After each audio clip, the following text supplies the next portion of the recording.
E aí, pessoal, tudo bom? Professor Rafael Gata aqui do site Geografia para Concursos. E hoje nós vamos de aula nova, que é um tema cobrado também para quem vai fazer a prova de agente de pesquisa e mapeamento do IBGE. Vai ser um pedacinho do que seria a parte de redes hidrográficas e tal, alguns tópicos importantes que você deve saber, tá? Em relação a bacias hidrográficas. Eu sugiro que você veja também um vídeo que tem aqui no canal sobre climas, depois que você assistir a essa aula. Então vamos para a aula? Então, gente, essa aula é um pequeno resumo, né? Até porque se a gente fosse falar mesmo um vídeo completo aqui no YouTube sobre bacias hidrográficas, a gente tem que começar pelo ciclo hidrológico e ir trabalhando esses de ponto a ponto, né? A questão das águas, né? Para que a gente pudesse chegar nesse âmago da questão aqui das bacias hidrográficas. Então, eu vou fazer um pequeno resumo, né, para que você possa entender bem o que seria as bacias hidrográficas e isso ficar firme na sua mente, tá? E assim você possa responder a questão que vai estar no vídeo seguinte a este aqui, né? Até porque é uma rede hidrográfica, né?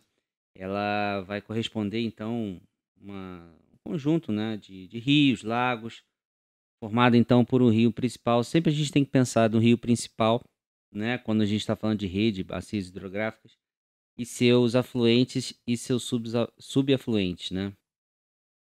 Então, quando a gente olha para essa imagem aqui, que seria, então, um esquema, né, de uma bacia hidrográfica, a gente vai estar entendendo um pouco. Lógico, né, esse desenho aqui está muito simplório. O desenho de uma bacia, como eu coloquei aqui, né, um esquema simples de uma bacia hidrográfica. O esquema mais complexo talvez não seja tão interessante a gente saber por uma prova de concurso, né? Mas é interessante a gente entender como que funciona uma bacia hidrográfica. É por isso que é importante você entender um pouco sobre o ciclo hidrológico para saber toda a questão da evaporação, evapotranspiração das águas e da precipitação, né, do escoamento até o ciclo retornar. Então, como eu coloquei aqui, nas partes altas do relevo, essas partes altas do relevo elas vão funcionar como os divisores de água, delimitando as bacias hidrográficas. Se a gente olhar aqui, então, na imagem, a gente tem essa parte aqui que seria esse delimitador da bacia, né? Então, são as partes altas que vão delimitar a bacia hidrográfica. Constituição de uma bacia hidrográfica. Então, você tem a vertente de rios principais, afluentes e subafluentes, que forma uma rede de drenagem. Então, você tem aqui o rio principal, né? No caso, é esse que corre nessa calha aqui, mais no fundo do vale. Então, aqui você também tem falando vale, né? O fundo do vale. Você tem os afluentes, né? Os rios que são afluentes ao rio principal e os seus subafluentes, que são os pequenos riachos, né? Que se conectam aos afluentes para assim alimentar então a bacia e o rio principal. E como eu falei, então formando essa rede de drenagens. Então, assim, basicamente, né, a bacia hidrográfica é importante no ciclo da natureza e transformação da paisagem, né? Porque ela vai modelar então o relevo no seu entorno. Mas não só isso, né? Se a gente for pensar na questão da sociedade, eu não coloquei aqui, mas ela é importante também para os povos, para as pessoas, que a partir da bacia hidrográfica ou dos rios, a gente vai ter então a permanência, a localização, né, das pessoas, que ali você tem um solo apropriado para o plantio, você tem acesso à água. Se a gente for pensar na questão histórica, né, o Rio Nilo em outras localidades, a presença humana próxima dos rios, e ali a população, os povos, eles se instalaram para poder ter meios de sobrevivência, né? Na China, né? Com o Rio Amarelo e tudo mais. Eles então ali se estabelecem para poder ter agricultura, acesso a alimentos, acesso à água. Então, indo um pouquinho mais à frente, a gente tem aqui as águas elas promovem a erosão, transporte e sedimentação. Isso vem corroborar, então, com a modelagem do relevo. Então, dentro do ciclo hidrológico, a gente tem, então, a erosão do relevo dessa água que precipita, né, e essa água que escoa sobre a superfície. Essa água, então, vai transportar esses sedimentos que foi erodido, e a gente tem a sedimentação desses materiais dissolvidos na água. Agora a gente vai tratar um pouco sobre o que seriam, então, as bacias endorreicas e as bacias exorreicas ou exorreicas. O que seria isso? Seria basicamente quando os rios se dirigem ou não para o oceano. As bacias exorreicas ou exorreicas, quando as águas desses rios se dirigem para o oceano, a foz do rio termina no oceano. E as endorreicas são quando as águas ficam retidas no interior do continente, de um lago ou de um deserto. Praticamente no Brasil nós temos somente bacias exorreicas, tá? Em que os rios vão ter a foz, né, no caso, terminando nas águas oceânicas. Então, nenhum rio ele é gigante desde a nascente, né?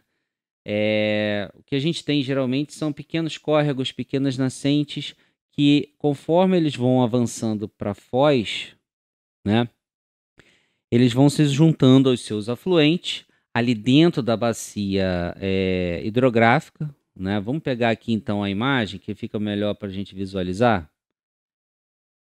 Então aqui a gente tem eles brotando, vamos pensar assim, nas nascentes. Às vezes são pequenos filetes d'água, são pequenos córregos em que, por ação da gravidade, eles vão descendo das partes altas do relevo para as partes mais baixas, na sua calha principal, né, no fundo do vale, e vão se encontrando com outros pequenos riachos, outros pequenos afluentes, e assim a calha fluvial ela vai aumentando, formando então o rio principal, né, que a gente chama assim esse rio principal, junto com os seus afluentes, né? Você tem aqui, para ilustrar um pouco o que está na figura, você tem o escoamento superficial, que pode correr sem ser nas calhas dos afluentes. Você tem o escoamento subterrâneo, que vem debaixo do solo, escorrendo até a calha principal, e tudo isso praticamente partindo das partes mais altas do relevo. Pode formando então os seus afluentes, os seus subafluentes, e às vezes tem até um outro rio grande, né, dentro da bacia hidrográfica, que ele vai se juntar então com outro rio grande e formar um rio maior ainda, que vai ser chamado então de rio principal, tá? Então, quando a gente pensa em Brasil, a gente tem que pensar no caso das bacias hidrográficas brasileiras. A gente entende, né, que nós temos uma extensa e densa rede hidrográfica por conta do nosso clima úmido e por nossa extensão territorial, né? E aí a gente tem que pensar também na questão climática, né? A questão climática do Brasil vai estar formando os diversos tipos de rio, né? Por conta da sua extensão, tanto extensão norte-sul quanto extensão leste-oeste, a gente vai ter diversos tipos de rio e diversos tipos de clima que ajudam a formar esses rios. Por exemplo, a maior parte do território brasileiro é tropical, né, de clima tropical. E aí os rios do clima tropical, de um clima tropical, eles têm uma parte do ano, né, no verão, que tem grandes cheias, e a sua vazante, ou seja, a época do ano que o rio não está tão cheio, na parte do inverno, porque é um período que chove menos. No verão é um período que chove mais. É só a gente observar, por exemplo, o maior período de enchentes que a gente tem nas grandes cidades, como São Paulo, por exemplo, é no período do verão de chuvas. Aqui no Rio de Janeiro, onde eu moro, também, né? Então, os rios eles não suportam a grande carga d'água, né, que eles recebem durante as chuvas, e acaba, vamos pensar, entre aspas, extravasando e atingindo pessoas que moram próximas do leito desses rios. Na região semiárida do nosso país, do clima semiárido, a gente vai ter muitos rios temporários. Então são rios que só vão ter a sua cheia mais no período do verão. Na região norte, onde a gente vai ter o clima equatorial, e o clima equatorial é um clima que tem chuvas praticamente constantes, os rios vão ser caudalosos, ou seja, a gente não vai ter rios temporários, vão ser rios que vão estar sempre com um grande volume de água. É só você olhar o Rio Amazonas. E na região sul, com clima subtropical, você tem uma pequena variação de cheia e de vazante. Tem uma aula aqui no canal que eu falo um pouco sobre a questão climática do Brasil, falando do clima tropical, tropical de altitude, etc. e tal, e você pode relacionar tudo isso que eu estou falando, eu vou até deixar o card aqui em cima, em que você pode relacionar a questão climática, a questão do climograma, em que você vai observar a temperatura e a chuva e a quantidade de chuva, né, o índice pluviométrico daquelas localidades, e você pode referenciar essa questão com a questão dos tipos de rio. Tá? Essa aula aqui no canal está bem completa falando sobre isso. Basicamente, no Brasil, a gente tem rios pluviais, ou seja, rios que são alimentados com água da chuva, em grande quantidade, né? E a gente tem, no Brasil, também rios perenes ou rios permanentes. Vamos dar uma olhadinha aqui, então, nas características da nossa hidrografia. O Brasil não possui lagos tectônicos. O que seriam, então, lagos tectônicos? Está relacionado à questão da origem desse lago, né? Esse tipo de lago é formado, então, por conta de uma deformação na crosta terrestre, basicamente por conta de movimento de placas tectônicas em que a água se acumulou naquela região por conta dessa deformação. Então a gente não tem esse tipo. A gente tem basicamente lagos de várzea, que é comum na Amazônia, que basicamente seriam lagos formados por aluvião fluvial, que seriam sedimentos depositados em áreas de drenagem de rios, né? Nas várzeas e tal, né? Que é o comum no Pantanal e alguns outros lugares no nosso país, e as lagoas costeiras. Basicamente tem a Lagoa dos Patos, e no Rio Grande do Sul, e no Rio de Janeiro a Lagoa Rodrigo de Freitas, que é uma lagoa formada, então, próximo da área litorânea. Nós temos aqui rios com regime simples pluvial, que menos o rio Amazonas, por conta do clima. Os rios exorreicos, como eu tinha falado nos slides anteriores, que seriam os rios, então, que têm a sua foz no oceano. A questão dos rios temporários a gente vai encontrar mais no sertão nordestino, por conta do clima semiárido, por isso que é importante você entender a questão climática. É bom, resumidamente, você estudar então os domínios morfoclimáticos, estudar os climas brasileiros, os domínios morfoclimáticos brasileiros, os climas brasileiros, para que você possa entender também a questão da hidrografia brasileira, né? E assim você vai conseguir entender, vai conseguir correlacionar tudo isso, né? Se eu não me engano, também tem uma aula aqui no canal. Como eu estou gravando essa aula aqui, agora de cabeça eu não lembro, mas se eu achar, eu vou colocar então o card aqui em cima, falando então sobre toda essa questão dos climas e dos domínios morfoclimáticos no Brasil. A gente tem um predomínio de rios de planalto, e esses rios de planalto é por conta do relevo brasileiro, tá? Então são rios que você tem grandes... são rios que nascem nos planaltos e eles vão em quedas, né, até chegar à sua foz, no caso, falando que são rios exorreicos, né, que eles vão terminar nos oceanos.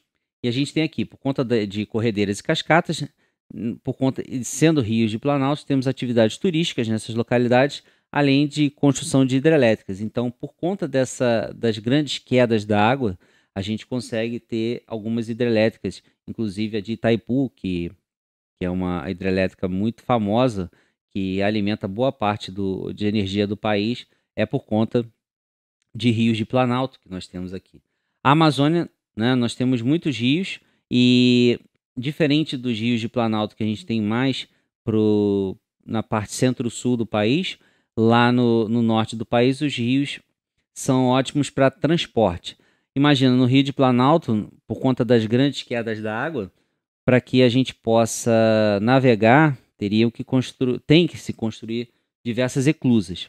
O que não acontece, então, na região norte do país, porque os rios, eles são, vamos pensar assim, são rios de planície, em que a navegação é mais tranquila, você não precisa construir, então, essas eclusas, né? E aí é o que eu falo aqui em seguida, né? Na Bacia Platina, que seria a bacia onde está localizada também a hidrelétrica de Itaipu, também os rios já são navegáveis, mas é muito mais caro construir essas eclusas, que é praticamente o que acontece também no Canal do Panamá, devido às montanhas, né, que você tem no relevo panamenho. Para que os navios possam navegar naquela região, é necessário você construir eclusas para que as embarcações consigam então navegar com mais tranquilidade, diferente do que acontece na bacia amazônica. Talvez se você que esteja assistindo a essa aula e mora na região onde tem a floresta amazônica, pode detalhar até aqui nos comentários, né, como que funciona aí na sua região.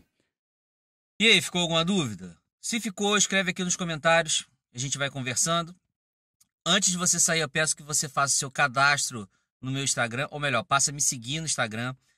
Faça o seu cadastro na minha lista de e-mail que está aqui embaixo. É importante você fazer o seu cadastro na lista de e-mail, porque eu vou começar a mandar material interessante por lá também, tá? Então você vai receber, às vezes, coisas que eu não consigo colocar aqui no YouTube, muito menos no Instagram, então você consegue baixar por ali pelo e-mail. E também faça o seu cadastro no meu Instagram, ou melhor, passe a me seguir no Instagram e passe a me seguir também no meu canal no Telegram, que tá tudo aqui na descrição do vídeo, tá bom? Qualquer dúvida, escreve aqui embaixo nos comentários, como eu falei, e vamos que vamos. Grande abraço e até o próximo vídeo, se Deus quiser. Tchau, tchau.